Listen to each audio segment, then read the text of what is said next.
તમે કીધું કે મારી પાસે પૈસા નથી. નથી એમ?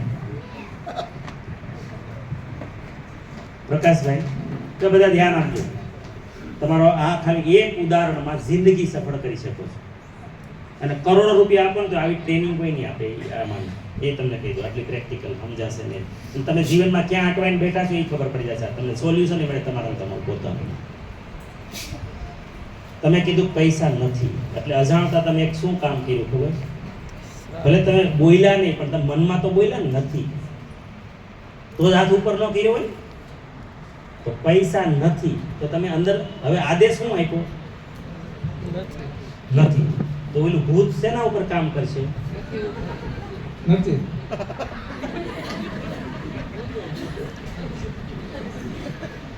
સમજાણું કાંઈ? યસ. આજ આપણી જિંદગી આવી જ રીતના પૂરી થઈ જાય છે. તેથી મેં એક નવી વાત શીખવાડી કે કોઈ વસ્તુ ન હોય ને તો નથી એમ ન બોલો, ન્યુટ્રલ રહ્યો, મૂંગા રહ્યો. એટલું આવડે જ નહીં. મોઢું બંધ રાખો, ન હોય થઈ જાય. અચ્છા, પૈસા વધારે હોય તો કઈ પ્રોબ્લેમ તો નથી? ના ના.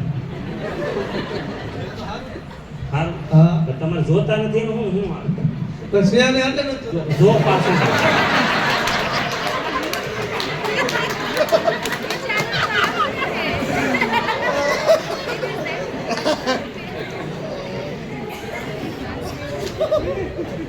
એકલા આવ્યા છો તે કઈ જણાય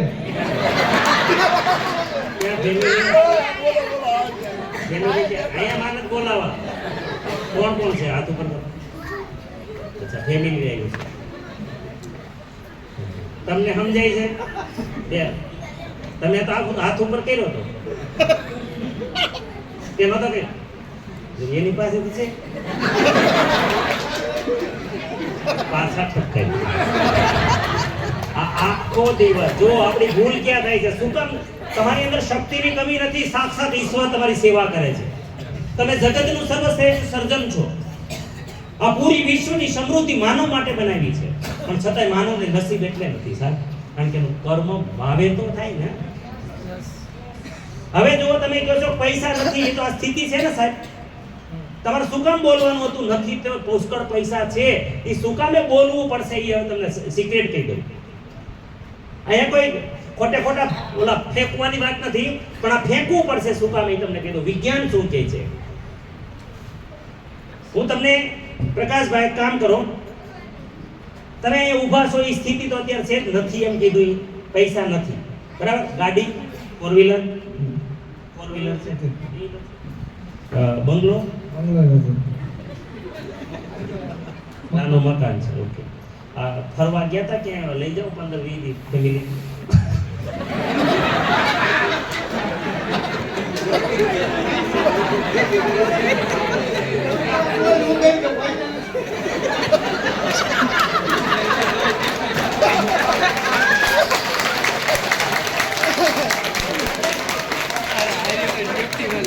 લઈ જાય છે ટૂર કરો ક્યારે 15 દિવસ? કોઈ રિસોર્ટમાં લઈ જાય છે?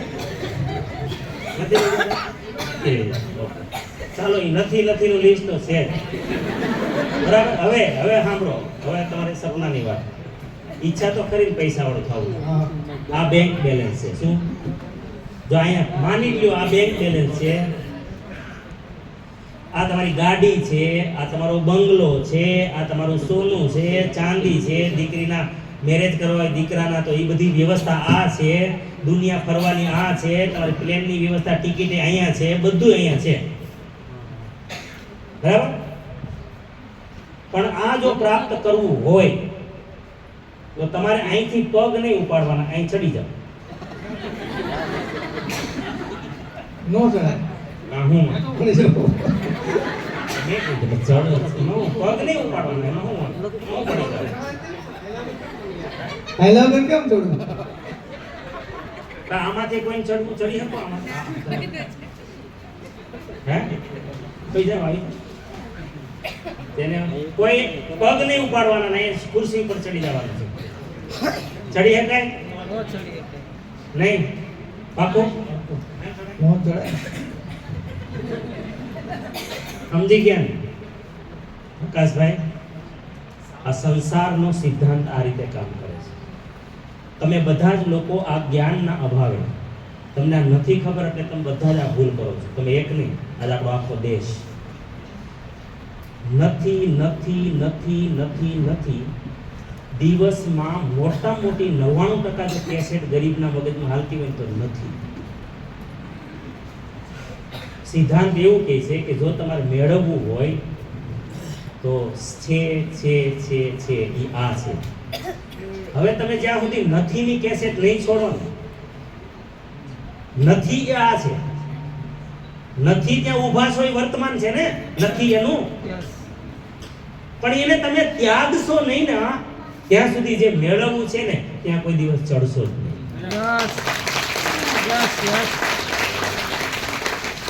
ખબર પડી? તમારે ગમે તેમ કરીને અભ્યાસ કરવો પડશે, ન્યુટ્રલ રહેતા શીખવું પડશે, નથીની કેસેટ બંધ કરવી પડશે, નહીંતર હજી કર્મઠ કોઈ કે રાખશો નથીનું.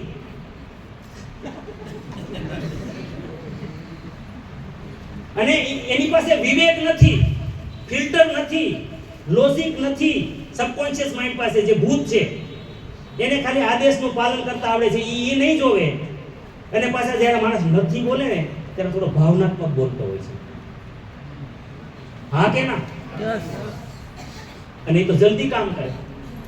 એટલે માણસની શક્તિ તો મનુષ્યની ભગવાન જેટલી છે, પણ અમુક વાતો નથી ખબર, એને લીધે પોતાની જાળમાં રોજ ફસાતો જાય છે, રોજ ફસાતો જાય છે, રોજ ફસાતો જાય છે, રોજ ફસાતો જાય છે. પણ આજથી યાદ રાખો, મેળવવું છે ને એને 99% યાદ કરો, અને જે નથી જોતું એને ઇગ્નોર કરો. એને બોલો થઈ જશે. હવે મેં કીધું પુષ્કળ પૈસા છે, થઈ જશે. ન હોય કઈ નહીં. અત્યારે શું બોલવાનું? થઈ જશે, મેળવી લઈશ. ભગવાનનો અવતાર છું ભાઈ. કરી શકશો હવે? હે વર્ષો ઉડી ગઈ સ્ટેજ ઉપર ભાઈ, લેતા જાઓ. હવે હું બોલશું? કરીશ. હા.